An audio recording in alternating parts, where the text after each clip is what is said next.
ఉపకార వేతనాలు తీసుకునే విద్యార్థులు భవిష్యత్తులో ఉపకార వేతనాలు ఇచ్చే స్థాయికి ఎదిగి తమ వంతు సేవ చేయాలని తులసి గ్రూప్ అధినేత తులసి రామచంద్ర ప్రభు ఉపకార వేతనాల పంపిణీ కార్యక్రమంలో పేర్కొన్నారు. స్థానిక రామకృష్ణ కవి కళాక్షేత్రం వేదికగా ఆదివారం Sri Krishnadevaraya educational progressive association Tenali వారి 21వ స్కాలర్షిప్స్ ప్రధానోత్సవ కార్యక్రమం ఘనంగా నిర్వహించారు. చింతల శ్రీనివాసరావు అధ్యక్షతన జరిగిన సభలో తులసి గ్రూప్ అధినేత తులసి రామచంద్ర ప్రభు ముఖ్య అతిథిగా, రంగిశెట్టి ఫౌండేషన్ అధినేత రంగిశెట్టి జగదీష్ బాబు విశిష్ట అతిథిగా పాల్గొని తమ ప్రసంగాలను గత సుదీర్ఘకాలంగా విద్యార్థుల విద్యా వికాసం కోసం, మెరిట్ విద్యార్థుల ఉన్నత చదువులకు ఆర్థికంగా చేయూతనిస్తున్న తీరు అభినందనీయమన్నారు. ఈ సందర్భంగా 430 మంది విద్యార్థులకు 14,53,465 రూపాయల మేర స్కాలర్షిప్స్ అతిథుల చేతుల మీదుగా అందజేశారు. ఇదే సభలో దాసం శివనాగరాజు, సింగులూరి వీరన్న, బళ్ళ నరేంద్ర కుమార్, బి పవన్ కుమార్, రంగిశెట్టి రమేష్, సంస్థ వ్యవస్థాపక అధ్యక్షులు డాక్టర్ జవ్వాజి కోటి నాగయ్య అతిథులుగా విద్యార్థులకు తమ విలువైన సందేశాన్ని ప్రసంగాల ద్వారా వివరించారు. సంస్థ కార్యదర్శి తాడికొండ చిన్నబ్బాయి, సభ్యులు బొల్లిముంత అమరేశ్వరరావు, వి వెంకట పున్నారావు, బొల్లిముంత శివరామకృష్ణ తదితర సభ్యులు కార్యక్రమంలో తమ క్రియాశీలక సేవలు అందించారు. పలు ప్రాంతాల విద్యార్థులు, వారి తల్లిదండ్రులతో కార్యక్రమం ఆద్యంతం ప్రాధాన్యతను సంతరించుకుంది. మీకు ఈ డబ్బు అవసరము ఉందా లేదా, పెద్దగా నాకు చాలా అవసరం అన్నోడు చేతులు ఎత్తండి. ఈ డబ్బులు ఈ 3,000, 6,000, 8,000 అలా ఉన్నాయి. మాకు ఈ డబ్బులు చాలా అవసరం ఉండే, లేకపోతే మా చదువు ఆగిపోతుంది అనేవాళ్ళు చేతులు ఎత్తండి. అవసరం లేదు.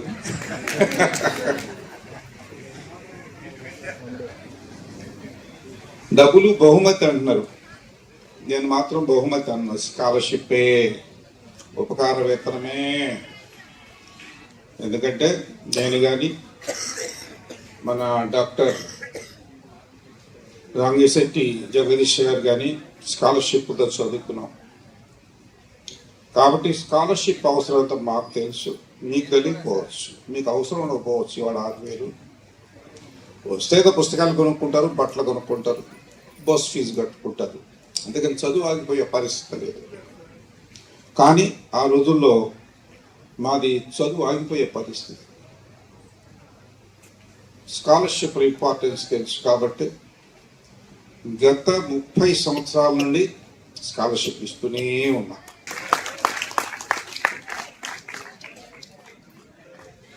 స్కాలర్షిప్లు ఎందుకు అవసరం అంటే, నేను అప్పుడు చూశాను ఎస్ఎల్సి అప్పుడు ఆ రోజుల్లో, అంటే 11th క్లాస్ ఎగ్జామ్ ఫీజు కట్టాలి 16 రూపాయలు. మా ఇంట్లో లేవు. 4 ఏళ్ళకి తిరిగితే తెలిసిన వాళ్ళకి ఒక ఇంట్లో దొరికినాయి 10 రూపాయలు, ఇంకొక 6 రూపాయలు మా అమ్మ ఇద్దరు రాగిచ్చారు, మా అమ్మ ఇచ్చేది. 16 రూపాయలు ఫీజు కట్టి ఎస్ఎల్సి పాస్ అయ్యా మంచి మార్కులతో. తర్వాత పియూసీ చదివాను ఏసీ కాలేజీలో, అక్కడ స్కాలర్షిప్ ఏదో ఇచ్చారు. ఐఐటి మెడ్రాస్కి వెళ్ళిపోయాను. తర్వాత ఐఐటి మెడ్రాస్లో బీటెక్ చదివాను, అక్కడ స్కాలర్షిప్, మెరిట్ స్కాలర్షిప్, లేకపోతే చదవగలిగేవాడిని కాదు. చదువు ఆగిపోయేది. ఆ రోజు 16 రూపాయల రోజున చదువు ఆగిపోయేది. కాబట్టి ఇవాళ మీ పరిస్థితి చెప్పారు రంగిశెట్టి జగదీష్ బాబు గారు, మనం చదువుకునే రోజుల కన్నా మీ పరిస్థితి చాలా మెరుగు అని. అది నిజం. మీ చదువు ఏం ఆగిపోదు. మిమ్మల్ని అందరినీ ఇప్పుడు స్కాలర్షిప్ పంపించేసినా ఇవ్వకుండా ఏం చదువు ఆగిపోదు. చాలా నాకు అవసరం ఉన్నాడు, ఎవరు చేయట్లేదు. నేను చేస్తున్నా, నాకు చాలా అవసరం స్కాలర్షిప్. ఇక్కడ 16 రూపాయల కోసం 4 ఇళ్ళు తిరిగా. మెరిట్ స్కాలర్షిప్ ఉంటేనే ఐఐటి మెడ్రాస్లో చదువుకోగలిగా. అందుచేత ఇప్పుడు పరిస్థితి నాకు తెలియదు, కానీ 30 సంవత్సరాల క్రితం నేను మొదలుపెట్టినప్పుడు, స్కాలర్షిప్లు ఇవ్వటం మొదలుపెట్టినప్పుడు ఆ రోజు ఇంజనీరింగ్ ఫీజు 5,000 సంవత్సరానికి. ఇప్పుడు చాలా పెరిగిపోయింది. 5,000 కూడా కట్టలేని పరిస్థితిలో చాలా మంది వస్తుండేవాళ్ళు. గుంటూరు నా దగ్గరికి మొత్తం 5,000 ఫీజు కట్టేసేవాళ్ళం. 5,000 ఫీజు ఆ రోజు 5,000, తర్వాత 8,000, తర్వాత అలా పెంచుకుంటూ వెళ్ళారు. 5,000 ఫీజు మేమే కట్టేవాళ్ళం. కొంతమంది అయితే మొత్తం సీడ్స్ కంపెనీ, అది చాలా కంపెనీలు ఉన్నాయి, నాకు 7-8 ఉన్నాయి జగదీష్ గారు లాగానే. కాకపోతే ఆయన చిన్న వయస్సు, జగదీష్ బాబు గారు కుర్రాడు, 59 ఏళ్ళే, నేను ముసలాన్ని 79 ఏళ్ళు. ఆయనకన్నా ఇంకెక్కువ చూశాను జీవితంలో నేను. ఆయన చెప్పారు 7 రూపాయలు పెట్టి స్లిప్పర్స్ కొనుక్కున్నానని. నేను కాలేజీకి వెళ్ళే వరకు చెప్పులు కొనుక్కోలా. నా క్లాస్మేట్ లేవు, డబ్బులు లేవు. అప్పుడు మా క్లాస్మేట్ చూసి కాలేజీకి వచ్చావు నువ్వు, ఇప్పుడు పియూసీ చదువుతున్నావు, కాళ్ళకి చెప్పులు లేకుండా వస్తాడంటే నాకేం తెలుసు. చిన్నప్పటి నుంచి నాకు ఎప్పుడు లేవు చెప్పులు. బురదలో ఆడ నడిచేవాడు, ఎండలో నడిచేవాడు, అనిపించేది కాదు. అదేనండి నామోషం కాదు, డబ్బులు లేని తనం నామోషి కాదు. దొంగతనాలు చేస్తే నామోషి, జేబులు కొడితే నామోషి, లంచాలు తీసుకుంటే నామోషిగా ఉండాలి. కానీ డబ్బులు లేకుండా నామోషి ఎట్ అవుతుంది? కాదు కదా. అప్పుడు మా నాన్నగారిని అడిగి ఒక 5 రూపాయలతో మంచి చెప్పులు కొనుక్కున్నాను. మీరు స్లిప్పర్స్ కొనుక్కున్న మంచి చెప్పులు కొనుక్కున్నాను, 5 రూపాయలు చాలా బాగుండే. అది మా పరిస్థితి. తర్వాత ఫీజులు కట్టడానికి వాళ్ళు వీళ్ళేదో సహాయం చేయటం, చిన్న చిన్న అప్పులు తీసుకోవడం, తక్కువ ఫీజులే, అవి కూడా కట్టగలిగే పరిస్థితి లేదు ఆ రోజుల్లో. ఐఐటి మెడ్రాస్లో ఫీజు కట్టడానికి 450 రూపాయలు నేను కట్టింది. ఇప్పుడెప్పుడా 66లో 1966 అంటారు. 34 ప్లస్ ఇవాళ 26. నేను చెప్పేది సుమారు 60 ఏళ్ల క్రితం. అప్పుడు నేను ఐఐటి మెడ్రాస్లో చదువుకుంది, స్కాలర్షిప్. అందుకని స్కాలర్షిప్ ఇంపార్టెన్స్ అప్పుడు చూశాను. 30 ఏళ్ల క్రితం నేను మొదలు పెట్టినప్పుడు చూసాను 5,000 రూపాయలు ఫీజు కట్టేది పరిస్థితి చాలా మంది. ఇవాళ ముఖ్యంగా కాపు సామాజిక వర్గాన్ని గమనిస్తే కొద్దిగా బెటర్గా అనిపిస్తున్నారు. చూస్తున్నా కదా, జగదీష్ బాబు గారి ఫ్యాక్టరీలో లాగానే మా ఫ్యాక్టరీలో సుమారుగా 2,000 మంది పనిచేస్తారు. వాళ్ళలో 1,200 మంది కాపులు ఉంటారు, మిగతా 700-800 మంది అన్ని సామాజిక వర్గాలు ఉంటారు. చూస్తున్నప్పుడు ఆ రోజుల్లో 30 ఏళ్ల క్రితం నేను స్టార్ట్ చేసినాం. ఫ్యాక్టరీ స్టార్ట్ చేసింది 77లో. చూసినప్పుడు చాలామంది పేదవాళ్ళు వచ్చేవాడు. కొంతమందితో ఇంటర్వ్యూ చేసినప్పుడు, పర్సనల్ ఇంటర్వ్యూ చేసేవాడిని స్కాలర్షిప్ కోసం వచ్చినప్పుడు. అక్కడెక్కడి నుంచో వచ్చేవాళ్ళు, కోగూరు నుంచి, అవనిగడ్డ నుండి, చాలాగూడ నుంచి వచ్చేవాళ్ళు. అప్పుడు నేను ఎక్కడికి వెళ్ళేవాడిని కాదు, వాళ్ళే వచ్చేవాళ్ళు. చేసినప్పుడు వాళ్ళ పరిస్థితి ఎంత దీనంగా ఉండేదంటే కళ్ళమ్మ నీళ్ళు వచ్చాయి, నాకే కళ్ళమ్మ నీళ్ళు వచ్చాయి. ఇంకా నేను కూడా కష్టాలు అనుభవించినట్టు. కాబట్టి 5,000 ఫీజు కట్టడం కోసం రేపల్ల నుంచి బయలుదేరి, రేపల్ల పక్క ఊళ్ళో బయలుదేరి నైట్ ఏదో ట్రైన్ ఎక్కి అక్కడ ప్యాసింజర్, గుంటూరు ప్యాసింజర్, గుంటూరులో దిగి రైల్వే స్టేషన్లోనే పడుదామనుకొని వచ్చి కూర్చునేవాడు 5,000 రూపాయల కోసం. 5,000 మొత్తం ఫీజు ఇచ్చేసేవాడు, చక్కగా ఫీజు కట్టుకునేవాడు. 4 సంవత్సరాల ఇంజనీరింగ్ స్టూడెంట్స్కి 4,520,000, డాక్టర్స్ కోర్స్ వాళ్ళకి 5 సంవత్సరాలు 5,800 40,000, ఇంటర్మీడియట్ చదివేళ్ళకి 2,000 ఇస్తాం, ఇప్పుడు 3,000 పెంచాం. ఆ రోజుల్లో బ్రహ్మాండంగా సరిపోయాయి. అందుచేత వాళ్ళు అన్నట్టుగా ఇక్కడ బహుమతులు రాశారు. బహుమతులు కాదు, పేద విద్యార్థులకి ఇచ్చేటటువంటి స్కాలర్షిప్లు. లేదు నేను పేద విద్యార్థిని కాదు, నాకు అవసరం లేదు అనుకున్నాడు, వదిలేసాడు. నీకు వాళ్ళకి ఇష్టం ఇంకా పేద విద్యార్థులకి. నాలాంటి పేద విద్యార్థులు ఆ రోజుల్లో చాలామంది ఉండేవాళ్ళు, ముఖ్యంగా కాపు సామాజిక వర్గం. తర్వాత మీకు డబ్బులు అవసరం, దేనికో దానికి వాడుకోవడానికి ఇస్తున్నారు పేదవాళ్ళు కాబట్టి అనేది కాదు ఇక్కడ కాన్సెప్ట్. నేను ఇస్తుంది దానికోసం కాదు.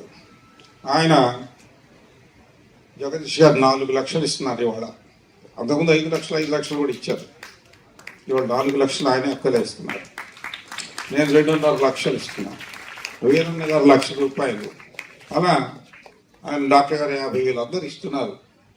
వీళ్ళంతా ఎంతో కష్టపడి, మేమందరం కూడా ఎంతో కష్టపడి న్యాయంగా బతుకుతూ సంపాదించిన సొమ్ము. ఎక్కడ లంచాలు కాజేసి కాదు, లంచాలు తిని భూములు కబ్జాలు చేసి ప్రజల సొమ్ము తినేటటువంటి వాళ్ళని కాదు. రాజకీయ నాయకులు అంతకంటే కాదు. ఆ నికృష్ట జీవులు లంచాలు తింటూనే ఉంటారు. నికృష్టులు రాజకీయాల్లో చేరే డబ్బు ప్రజల సొమ్ము తింటానే ఉంటారు. అది మా లైఫ్ కాదు. ఈ స్టేజ్ మీద కూర్చోమన్నది ఎవరిదా లైఫ్ కాదు. సో ఎందుకు కష్టపడి ఇచ్చిన సొమ్ము మీరు ఎందుకు ఇస్తున్నారు అని అడిగితే నా సమాధానం వేరు. మీకు అవసరం కాబట్టి మేము ఇస్తున్నాం. ఎందుకు ఇవ్వాలి మీకు? మేము బాకీ ఉన్నావా? ఆయన ఏమైనా బాకీ ఉన్నాడా? నేను ఏమైనా బాకీ ఉన్నానా మీకు?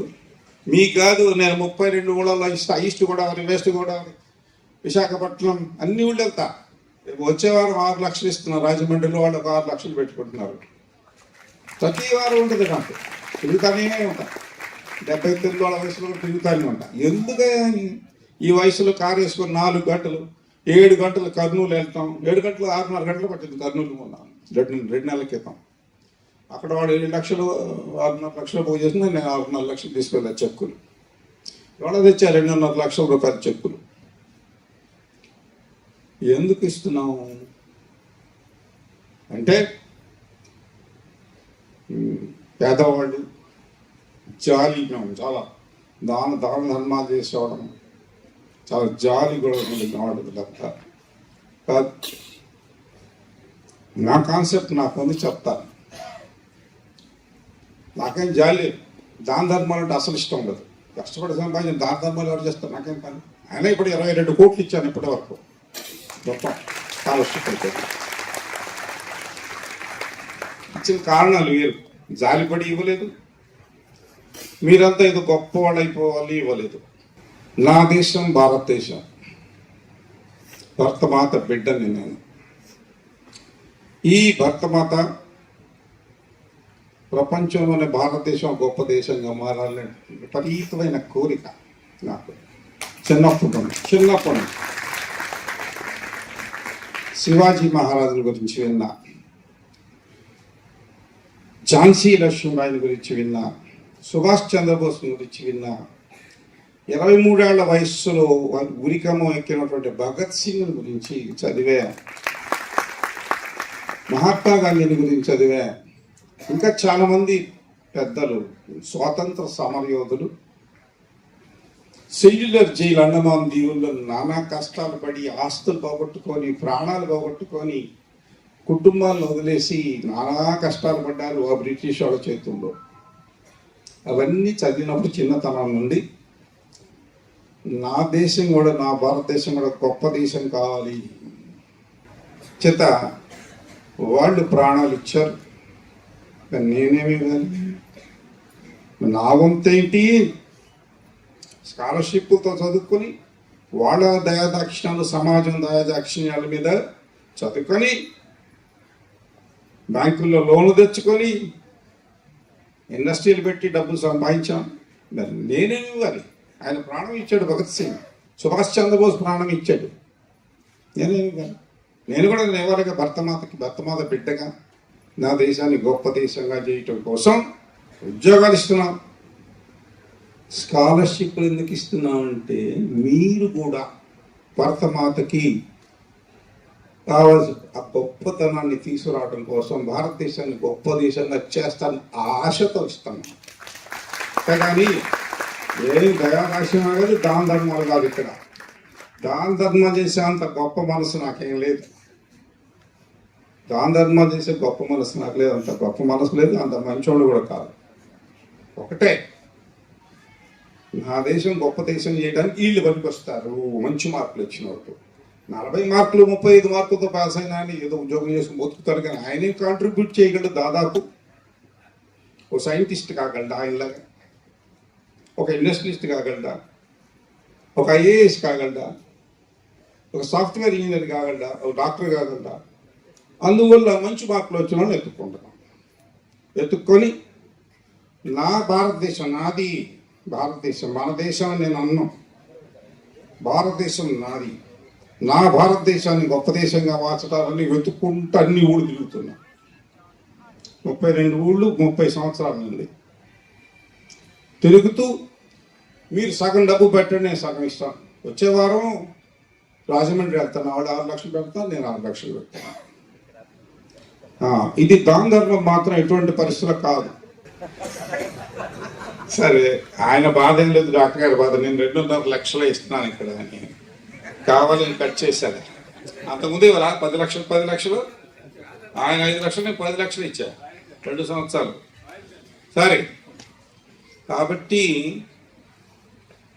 నా భారతదేశం మీరు గొప్ప దేశంగా మారుస్తారు, భారతదేశానికి డాలర్స్ సంపాదించి పెడతారు, భారతదేశం ప్రపంచంలోనే నంబర్ 1 స్థానం, అప్పుడే 3వ స్థానానికి వచ్చాం. అడుక్కు తినే స్టేజ్ నుండి ఒకనొకడు మా చిన్నతనంలో భారతదేశం కూడా అడుక్కునే తినే పరిస్థితిలో ఉంది. ఇప్పుడు 3వ స్థానానికి వచ్చాం. 4 నుంచి 3కి ఎగబాకాం. 1కి వస్తావేమో అని ఎవరికి భయం పట్టుకుంది? మనం 1కి వస్తే భారతదేశం అని చెప్పి భయం ఎవరికి పట్టుకుంది? ఎవరు చెప్తారు ఆయన పేరు? ఆయన పేరు చెప్పాలి. ట్రంప్. అందుకే భారతీయుల్ని అటాక్ చేస్తున్నాడు. మన స్టూడెంట్స్ రానిట్లా రకరకాల ఇబ్బందులు పెడుతున్నాడు. మనం పండించే రైస్ మీద ఇది పెంచాడు, అన్నిటి మీద పెంచాడు. ఆవిడ నెంబర్ 1 కదా. త్వరలో భారతదేశం నెంబర్ 1 అవుతుందని ఆయనకు తెలుసు. మీరంతా యోధుల్లాగా పోరాడతారు, దేశాన్ని గొప్ప దేశం చేస్తారని ఆయనకు తెలుసు. అందుకే ఇప్పటి నుంచి భయం పట్టుకుని ట్రంప్కి భారతీయుల్ని ఇబ్బంది పెట్టడం మొదలుపెట్టాడు భారతదేశాన్ని. మీరు చేస్తారని కూడా నాకు తెలుసు. అందుకోసం ఆశతోనే ఇక్కడికి వచ్చింది, డబ్బులు తీసుకొని చుక్కులు పట్టుకొని వచ్చా గుంటూరు నుంచి. అందుకని దానం ధర్మం చేయడానికి కాదు. ఎందుకంటే వీళ్ళు గొప్ప సైంటిస్టులు అవుతారు, ఇండస్ట్రీస్ పెడతారు, దేశాన్ని బ్రహ్మాండంగా తయారు చేస్తారు, బాంబర్ విమానాలు నడుపుతారు. ఆ పక్కన టెర్రరిస్ట్ దేశం మీద బాంబులు వేస్తారన్న ఆశ. సింధూర్ ఆపరేషన్లో ఆడపిల్లలు వేశారు బాంబులు. సింధూర్ ఆపరేషన్లో మొన్న పాకిస్తాన్ మీద పైలట్స్ బాంబర్స్ నడిపి బాంబులు వేసి వచ్చారు ఆడపిల్లలు. అది మాకు కావాల్సింది. శత్రు దేశాలని ఎదుర్కోవటం, ఈ దేశాన్ని గొప్ప దేశంగా, డబ్బు గల దేశంగా మార్చే శక్తి మీకు ఉన్నదని మాకు తెలుసు. అందుకని పెట్టుబడి పెడుతున్నాం. దాంధర్మం కాదు, పెట్టుబడి. మేమంతా పెట్టేది పెట్టుబడి. ఈ పెట్టుబడి ఎందుకయా అంటే మీరు దీన్ని బాగా, నేను ఇప్పుడు ఎట్లయితే నాకు చేతనైంది, నేను ప్రాణం ఇవ్వాల్సిన పని లేదు భగత్ సింగ్ లాగా.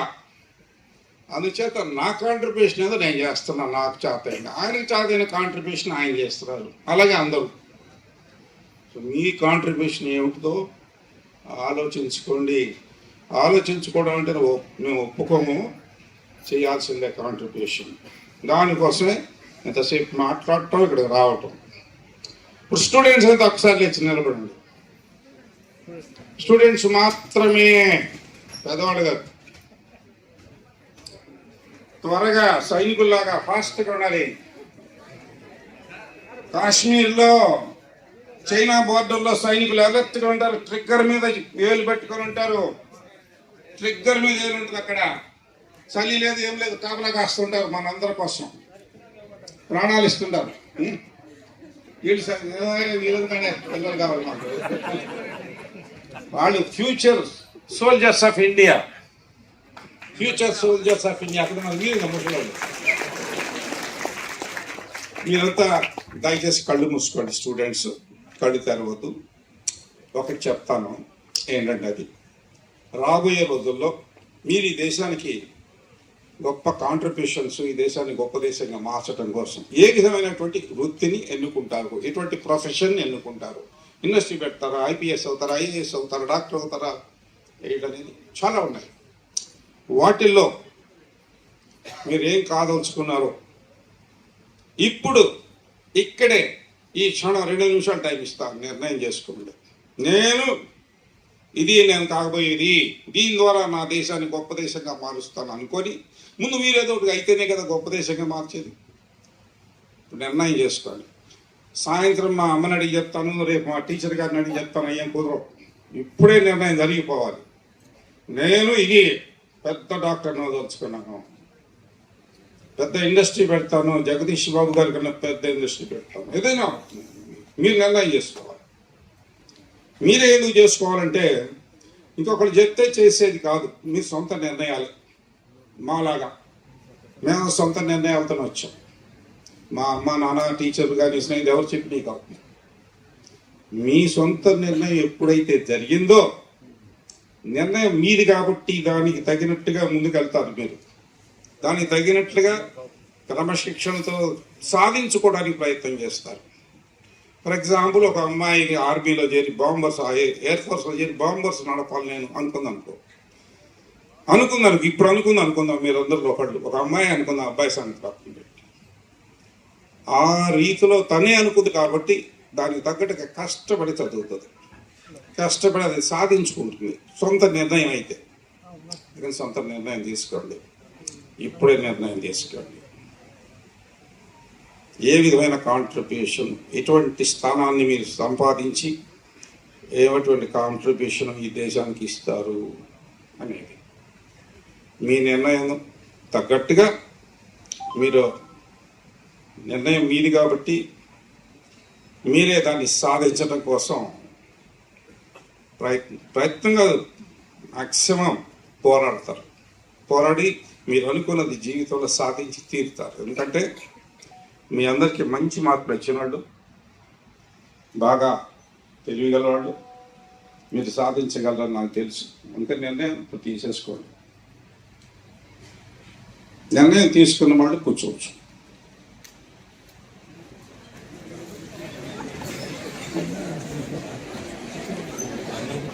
భారత్ మాత కోసం మనం తీసుకున్న నిర్ణయం ఇది. మీ కుటుంబం కోసం, దానికోసం తీసుకున్న నిర్ణయం కాదు ఇది. భారతదేశం కోసం తీసుకున్న నిర్ణయం కాబట్టి మనం అందరూ భారతీయులు, కులాలకి మతాలకు అతీతంగా ఉండే భారతీయులు. భరతమాతను ఒకసారి గుర్తు చేసుకుందామా? భరతమాత చెప్తాను. మీరు కనుక భరతమాతకి జై అని చెప్తే ఎక్కడైనా పడాలంటే టెర్రరిస్టులకి వినపడాలి. కాశ్మీర్లో టెర్రరిస్టులు అమాయకులు చంపేస్తున్నారు, వాళ్ళకి వినపడాలి. చెప్పండి, భరత్ మాతాకి వినపడలా. గుంటూరుకి వినపడలా. భారత్ మాతాకి పర్లా, కనీసం ఢిల్లీ దాకా వినపడాలి. సో ఇక్కడ దేశం కోసమే మనం ఎప్పుడైతే పనిచేస్తామో మన జీవితాలు కూడా గొప్పగానే ఉంటాయి. మన జీవితాల గురించి మనం ఆలోచించక్కర్లేదు, గొప్పగానే ఉంటాయి. కానీ మన ఆశయం చాలా ఉన్నతంగా ఉండాలి. వాళ్ళ ఆశయాలు అంత ఉన్నతంగా ఉన్నాయి కాబట్టే స్వాతంత్రం వచ్చిన తర్వాత మీరంతా ఇక్కడ ఏసీ రూమ్లో కూర్చొని, ఏసీ హాల్లో కూర్చొని, కంఫర్టబుల్ క్వశ్చన్ చైర్లో కూర్చొని ఎంజాయ్ చేస్తాం లైఫ్. వాళ్ళ త్యాగ ఫలితం. మరి అలాంటి త్యాగాలు మనం చేయక్కర్లా, కృషి చేయటం అంతవరకే. చెప్తూ ఈ స్కాలర్షిప్లు ఇవ్వడానికి నేను ఏదని చెప్పాను. తర్వాత రెండవది, ఇది ఎప్పుడు జరుగుతుంది? మనం ఇవ్వటం అనేది మన రక్తంలోకి రావాలి, మన బ్లడ్లో ఉండాలి.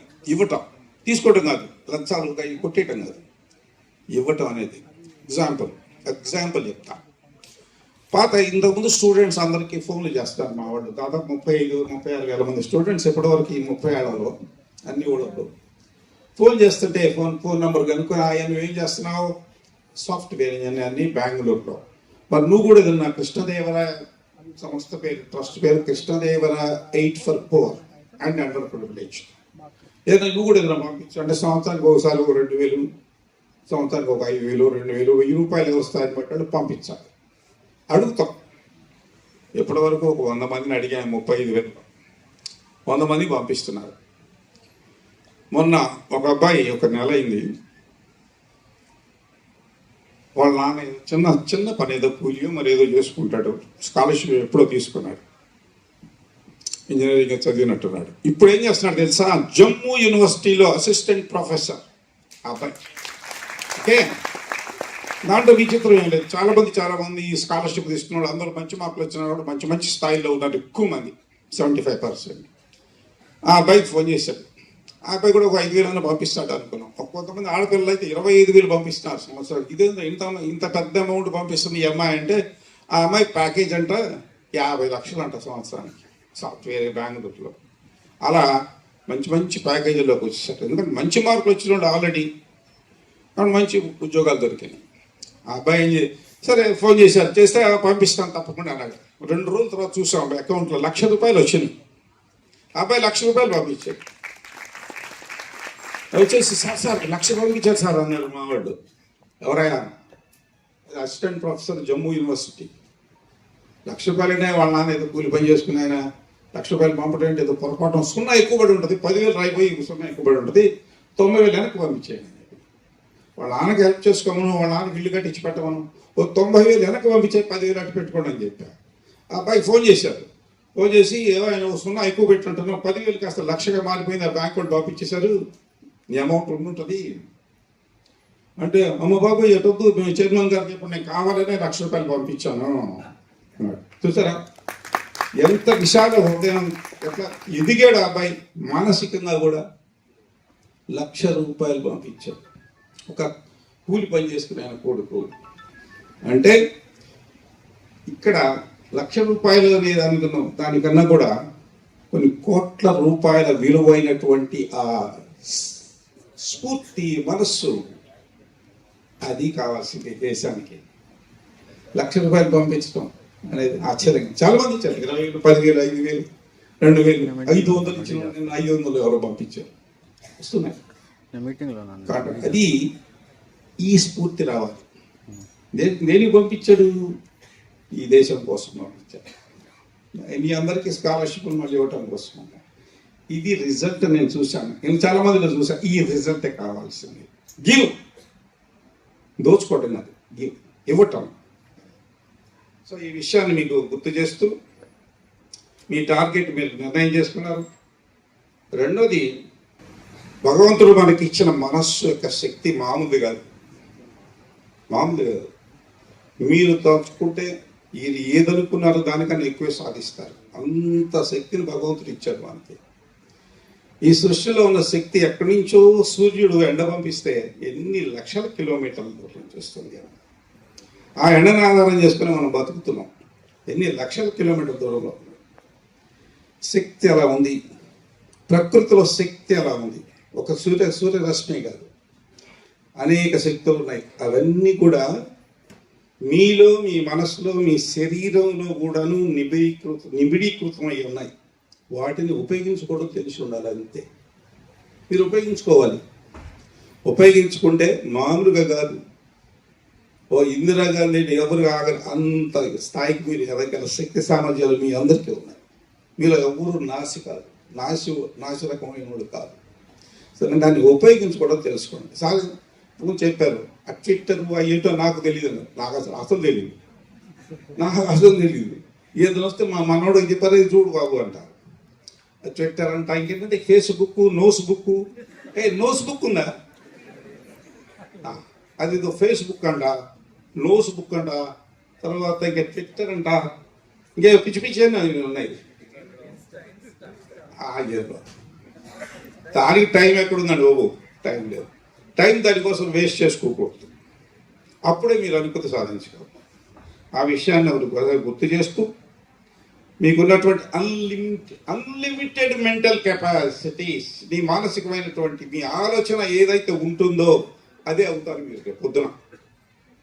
మీరు ఏదైతే ఆలోచిస్తారో రోజు అదే అవుతారు. నిద్రపోయే ముందు ఏం ఆలోచిస్తారో అదే అవుతారు. 24 గంటలు ఏం ఆలోచిస్తారో అదే అవుతారు. ఆలోచనని సక్రమైన మార్గంలో. సార్ చెప్పారు, డబ్బుకి మీరు అంత విలువ ఇవ్వరని. డబ్బుకు కాకపోయినా సమయానికి విలువ ఇవ్వాలి, సమయాన్ని సద్వినియోగం చేసుకోండి. ఇంకా తర్వాత 25 ఏళ్ళు దాటిన తర్వాత మీరు చదువుకునే పరిస్థితి ఉండదు. కాబట్టి మీరు మీ ఆలోచనని సక్రమైన మార్గంలో, ఆలోచనని కంట్రోల్లో పెట్టుకోవాలి.